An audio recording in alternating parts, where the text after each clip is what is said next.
Friends, 2024 general elections are being held. With me is Professor Amir Ali from Center of Political Studies, JNU. Professor Amir Ali, you have given time to us. Thank you very much. Thanks. The general elections 2024 are going on. And what is your reading and what do you think, what is the mood? It's an abnormal election. It's an abnormal election because clearly there's no level playing field. There has a certain doubt that has entered people's minds about the very mechanism and the modality of the election itself. So the idea that EVMs could be tampered with, of course the Supreme Court has been seized of the matter. But more than that, the level playing field I think has been completely, the possibility of a level playing field has been obliterated by the fact that the ruling BJP has just so much money and resources. We all know by now that the vast, well at least almost 46% of the electoral bond funds went to the BJP. But more than that, the kind of control that they have over the media, this is I think something which significantly stymies democracy. People have talked about, for example, a funding body for elections, and I think it's important if democracy is to be something meaningful. If elections are to be a meaningful part of democracy, there must be a public funding of elections themselves. Now, the point that I made about the abnormality of this election, people suggesting that this may be the last free and fair elections. Now, I mean, I don't want to kind of comment too much upon it, but it does, I think, represent a certain fear that people have in their minds. A fear that is important to get rid of. And this is not just happening in our own country. In a country like America, for example, people are also saying that, if you really want to save democracy, you must not allow someone like Trump to come to power. So it's almost as if the elections that we are witnessing in this year, and there are many that are happening, I mean, 2 billion people this year alone are going to the polls. Out of that, I think 960 million is the number of people who are voters in India.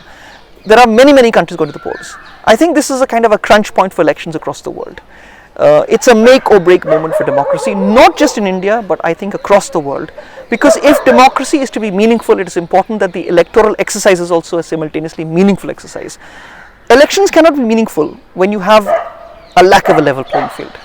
Sir, the supporters of the ruling party would argue that when the secular party ruled over this country for, let's say, 30 years, 40 years at a stretch, then a scholar like Professor Amir Ali never raised this point that media was controlled, level playing field was not available. But what do you have to say about this? That's not this? true at all, because for many years people have been talking about a corporate control of the media, and any corporate control of the media is not good. I agree that even during the Congress times there was a certain attempt to control the narrative, but not to the extent that we see today. I mean, back earlier, there were still certain places where people could express a certain kind of opposition, could voice dissent. But what we are witnessing today is something unprecedented. I do not think this level of the capture of the media has ever happened before, whereby certain corporate houses control vast swathes of the media.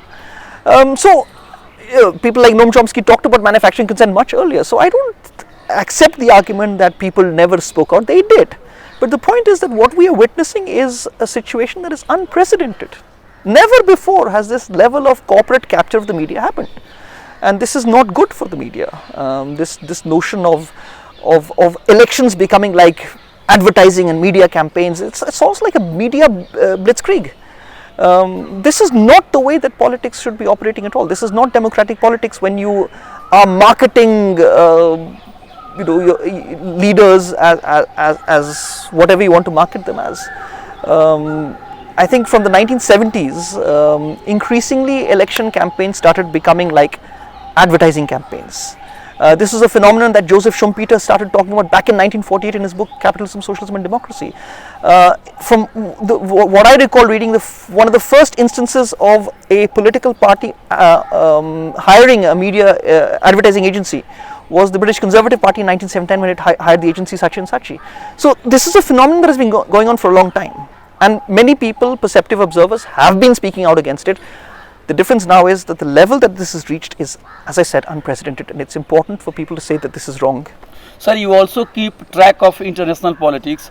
If you look at electoral campaigns, let's say in USA or UK or in Western countries, and if you look at India, we find that there is so much disparity as far as the living standard is concerned. But when it comes to spending money on elections, we are also not far behind. Yeah, true. So will you like to say something on this? Well, the thing about money is that the heavy presence of money will reduce elections and democracy to a sham. Democracy in America has become pretty shambolic when the only choice that you have is someone like Biden and someone like Trump.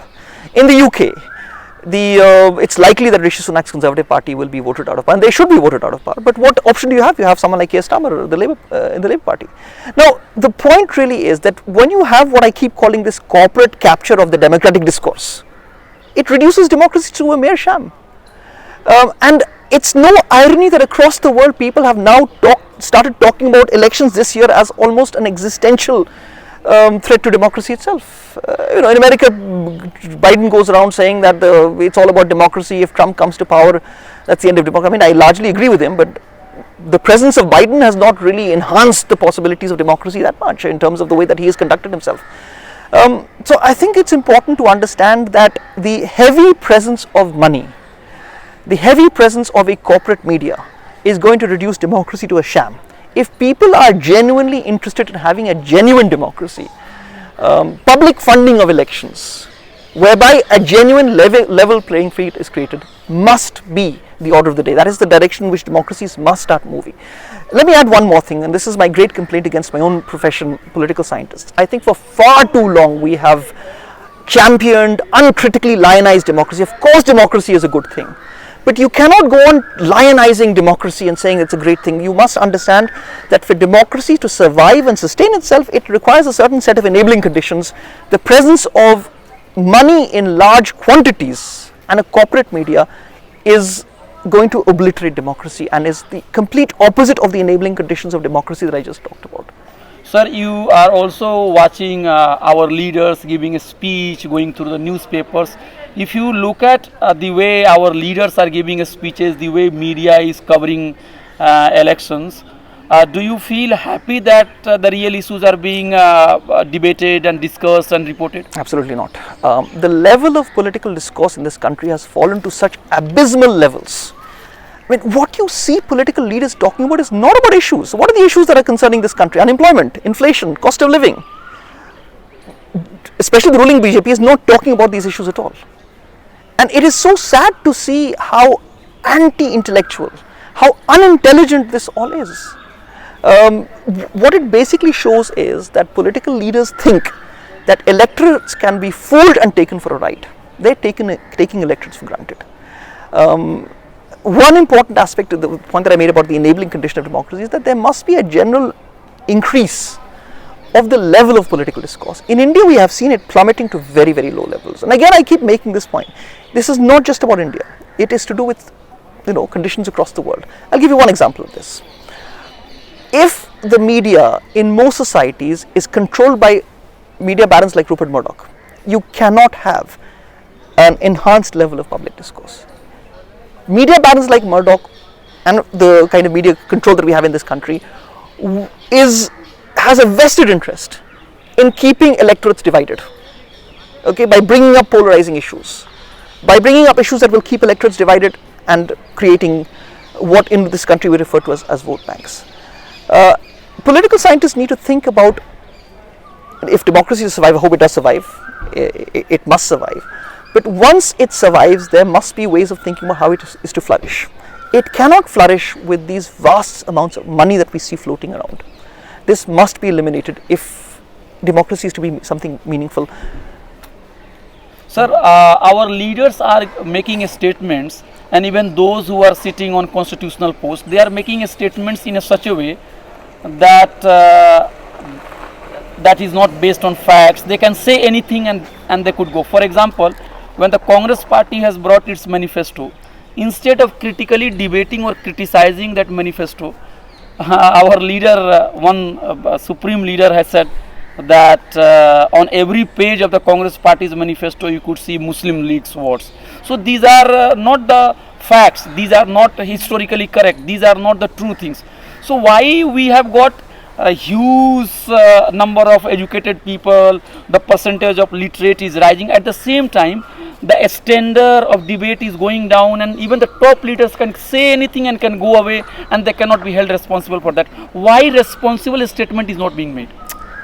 Difficult to say, but I mean, it's very unfortunate. This statement about the Congress manifesto, I've had a look at the manifesto, and nothing could be further from the truth than what Prime Minister Modi has said about the manifesto. Nothing could be further from the truth.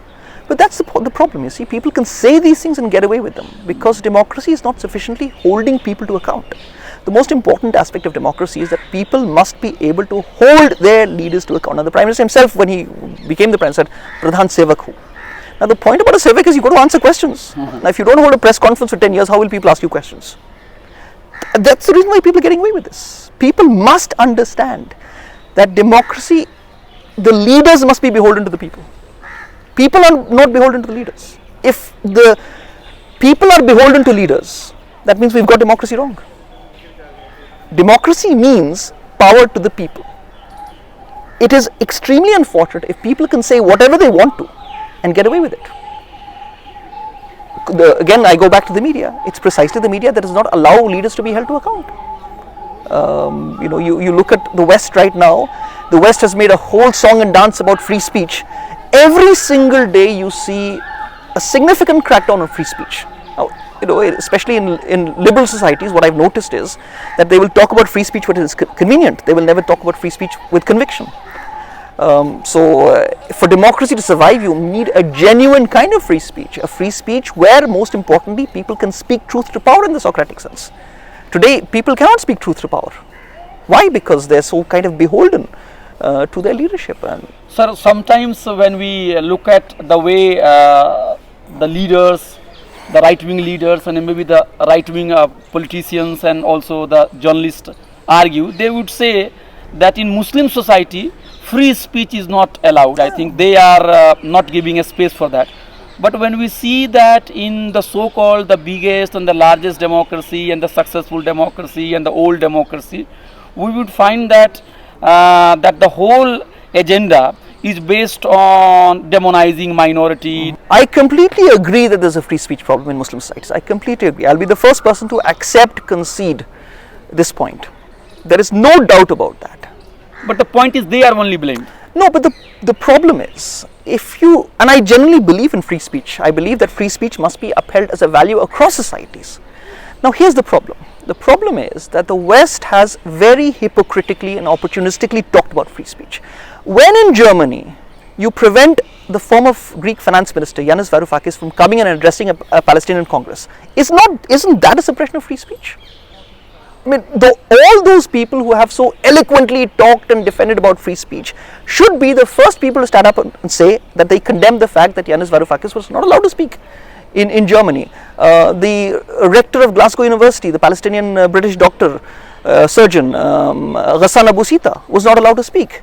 So it's this inconsistency that I find very, very problematic. There's clearly a hypocrisy here. Again, having said that, I mean, I keep saying this point. I'm the first person to accept that there's certainly a problem in Muslim societies as far as free speech is concerned. But you cannot at one point champion free speech when it is convenient and then clamp down on it, as I see many Western societies clamping down. Now, having said that, the situation of free speech in this country is very bad right now. We are sliding in terms of the press freedom index.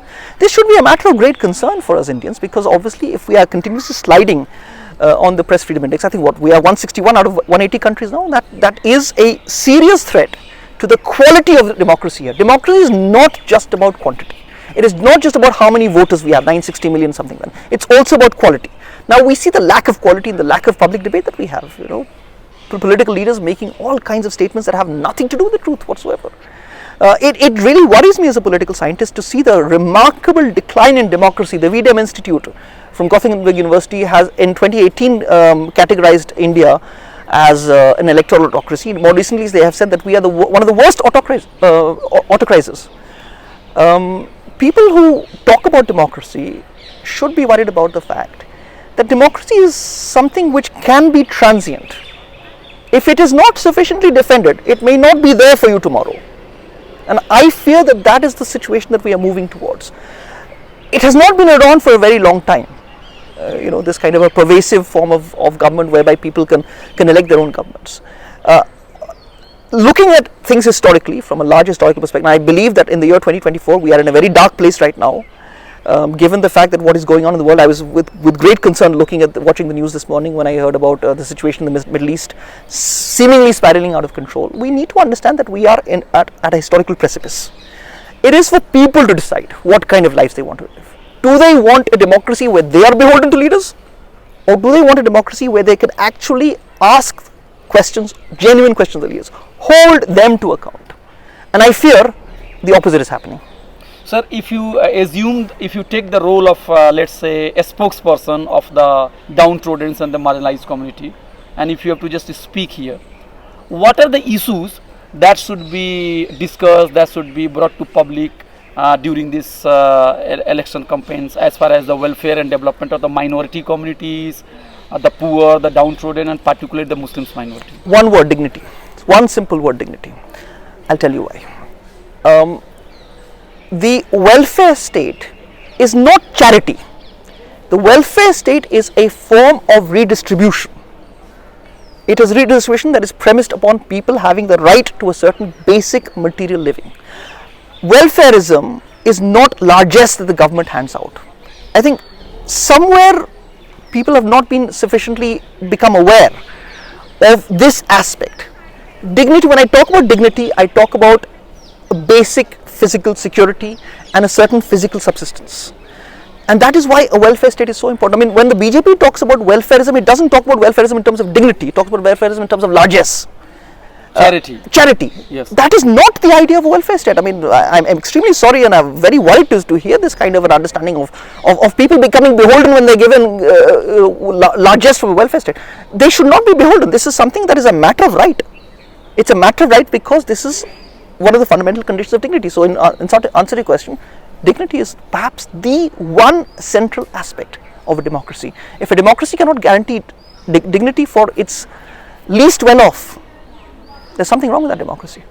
Friends, whatever BJP is saying in India as far as dismantling of the welfare state is concerned, it is very much based on the idea of neoliberalism, which argues that any expenditure for the welfare of the people, particularly the poor people, these are all wastage of money, and such policy will lead to serfdom.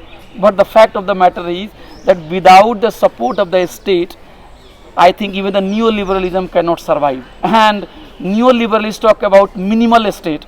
At the same time, the neoliberalists will never say that how the state is becoming so powerful in the name of providing security to people. At the same time, in the name of providing security to people, they are taking back the rights which were enshrined in the constitutions by bringing more and more tough laws and extra constitutional law.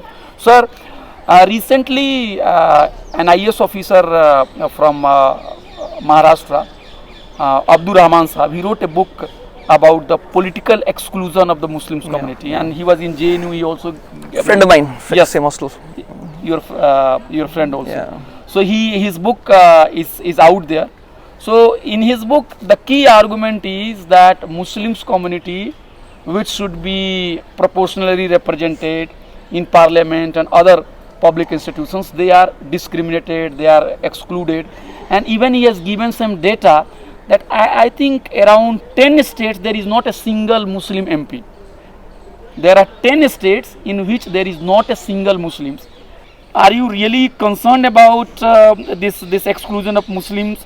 And what is the way out and who is to blame? Is it only the rise of the Hindu Right Party and the earlier secularist party were also not honest, sir? No. I mean, of course, things have got much worse with the BJP, but it's not things were not great when, for example, the Congress was dominant.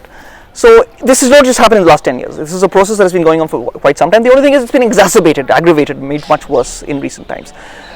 What worries me is this very deliberate telling of the Muslim that we don't need your vote. The Assam Chief Minister Hemanta Biswa Sarma goes around saying, I don't need a Mia vote. Now, this is an extremely cruel, callous statement to make. It represents a certain kind of a deliberate outcasting of the Muslim. Look at the cruelty behind a statement of this kind. We don't need your vote. Now, this rendering redundant of the Muslim vote, I think, is an extremely unfortunate development because it goes fundamentally against the point about dignity that I made earlier. But remember, there are 200 million Muslims in this country, and this is second to the population of Indonesia. I think that's how large a Muslim population presence we have. And this tendency of deliberately telling the Muslim community that we do not need your votes is, to my mind, representative of an extremely undesirable tendency within Indian politics. The idea that we do not need to cultivate the Muslim vote, and then it is matched by this idea that for far too long these people have been appeased. The use of the word appeasement, I think, is a complete travesty, and it's a misnomer. The word appeasement, definitionally, if you look up the dictionary, what it means is that you pander to someone powerful. Now, from what I know, the Muslim community, Pander to powerful. it means pandering to the powerful. Yes. Remember the appeasement policy of Neville Chamberlain before the Second World War? It was pandering to Hitler. So when we are using the term appeasement for the Muslims community, and since Muslims is marginalized, then this is the wrong use of Absolutely, the term. it's what we call in English misnomer. It's a wrong word to use. Okay. The use of the word appeasement is fundamentally speaking illogical. I mean, the way that I'm trying to define appeasement, pandering to the powerful. Okay, I mean, it's very unfortunate that this word has assumed such a strong stranglehold over Indian political discourse that even liberals that I speak to will accept uncritically this particular term. And if you look at the point that I just made now, that this argument that Muslim vote does not matter, that it can be said to Muslims that we do not need your vote, it is an outcome of this continuous process of the embedding of this term in Indian political discourse that has taken hold over people's consciousness. I mean, even liberals that I speak to, Delhi liberals, people in JNU for that matter, they have uncritically accepted this idea, and it's no wonder that we have got to this situation that we are in. But right now. the liberal parties and their supporter would be heard saying that अभी मुसलमान की बात नहीं करते हैं, let's not talk about Muslim issues, let's defeat the communal forces, and we will talk about the development of Muslims community later. Well, that's putting it off indefinitely. It'll never happen. But the point remains. Right now, what we are witnessing in India is the Muslim vote has become what we call in English a Paraya, an outcast, as something which does not matter. And I think that this Paraya status has arisen from this constant driving into the discourse, this idea of appeasement. I mean, look at the anomaly here. On the one hand, a group that has been appeased has now been created into a form of what I'm calling a Paraya. And that shows you how far we have moved. And of course, the Congress bears significant responsibility for this in terms of creating a communal discourse when it was, when it was convenient. I forget who makes this distinction about communalism. I can't recall at this moment, but the person said once that the Congress is pragmatically communal, the BJP is programmatically communal. And I think that's a distinction that we have to keep in mind to understand. I have heard this statement being made by Achin Binayak also. I forget where I first heard this, okay. But I think it's a very useful way in terms of capturing the distinction between the BJP and the Congress in terms of their respective communalisms. The BJP goes around saying that the Congress has been appeasing Muslims all this while, which is an absurd argument to make as far as I understand it. But I go back to that point that I made about appeasement. It's illogical. This is a word that we refer to as a misnomer, a wrong word that is being used to describe a situation that is completely false. Sir, as a student of political science, you have also taught and read Indian politics. What could be the sum of the steps, safety measures that could be used to ensure proportional representation of Muslims or empower other marginalized community as far as electoral democracy is concerned? Well, that would require a fundamental change of the way that the first past post system, for example, is clearly not conducive to the representation of minorities. That's a much bigger debate. But to go back to your point about safeguards, what we are witnessing right now is the dismantling of every single constitutional safeguard that we have seen, which has protected this polity. It's very worrying. To go back to your question, I think it's important to reflect upon not just merely the quantity of democracy, but also the quality of democracy. Now, the quality of democracy would require a raising of the political discourse, people being made more aware. There's a certain kind of an education that is required for a democracy to function properly. Even in supposedly advanced democracies like the US and the UK, things are pretty bad.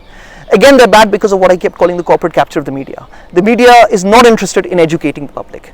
It wants to provide a certain kind of entertainment, cheap movies, things of that kind that keep people in this kind of state of intoxication. So I think raising the quality of democracy is very important. Now, again, I go back to political scientists, and I think the great mistake that we made in these 15-20 years is that we never really understood. I think we celebrated democracy too much, when we call it dance of democracy and stuff like that. Okay, fine, of course, it's significant when people go to vote. But there's a lot of groundwork that needs to be done, and one of the most important things in order to raise the quality of public debate is public education. I'm a member of India's foremost public university, and the way that I have seen this university being run down by the corporate media again, that this is a place that demonizing JNU. The demonization, it's not accidental. This demonization of JNU as a public institution is instrumental in the privatizing of higher education. And now, sir, one after another, movie is being made, which is spreading venom against JNU. That's the whole point. This is a university that provides good quality education at affordable rates. So, friends, what could be more unfortunate than the fact that a movie has been recently made on JNU, and the name of the movie is Jahangir National University. Well, I hope people can see through this propaganda, because if they cannot see through this propaganda, it is very unfortunate. For so many years, this university is demonized. And I go back to my point. Remember the way that our media channels, our journalists, the Godi media, as Ravish Kumar calls it. As I said, this demonization is instrumental in the paving of the way for privatization. It is no accident that this is happening. I keep making this point when I talk to my students, and I tell them that when you want to privatize something, the first thing you must do is to dismantle, demonize the most credible public institution. And that's exactly what the demonization of JNU is all about. People talk about the rankings. Firstly, one must always take these rankings with a pinch of salt, but this is still a pretty good university. There are still very good faculty members here. There's still a lot of very good teaching that happens. There's a lot of good research. And it's unfortunate to see the way in which it is all being demonized. It's unfair, it's wrong, it's a lie. Friends, Baba Saheb Bhimrao Ambedkar's birth anniversary is being celebrated, and Ambedkar's lifelong mission is that education should be in the hands of the government, and it should provide education and health and all basic facilities to everybody. And Ambedkar's pamphlet, State and Minorities, which he wrote just at the time of independence, in that pamphlet he has said very clearly that the protection of the rights of the minority is key to democracy, and he advocated that proportional and effective representation of the minority should be ensured. And when he used the term minority, it does not just mean Muslim. Refer to only religious community, but also anybody, any social group who has been historically marginalized, socially, educationally backward. So it is very unfortunate that the ruling parties are celebrating Baba Saheb Ambedkar, but at the same time his message is being forgotten. Sir, the last concluding remarks. Now elections is going on. Your appeal to people who believe in democratic politics, who are concerned about empowerment of the marginalized community, what message you would like to give as your concluding remarks? Abhay, I won't make any appeal. I'm no one to make an appeal. All that I can say is that I do not find India any exception to what is going on in the world. When I look at the world today, okay, it's April 2024, I have noticed a serious decline of politics across the world. I am worried about the fact that we are slowly sliding into an authoritarianism, a certain tyranny. I'll tell you why I'm saying this. Exactly 9 years today, April 2015, the last interview of the German writer Günter Grass was published in a Spanish newspaper. This is an interview that he gave just before he died. 9 years ago, Günter Grass said that we are sleepwalking into the next World War situation. Now, the only thing I can say is, if people continue to be oblivious to what is going on around them, we will slip into a very, very bad situation across the world. I can only ask people to heed Günter Grass's advice, to heed his words. That last interview that he gave, go look it up on the internet, on the YouTube. There's a certain prescience that I noted there. If we make the mistake that most people are making in terms of sleepwalking into this very dangerous situation, I'll make a dramatic statement, which is that the next generations will ask people, what exactly were you doing all this while? Couldn't you differentiate right from wrong?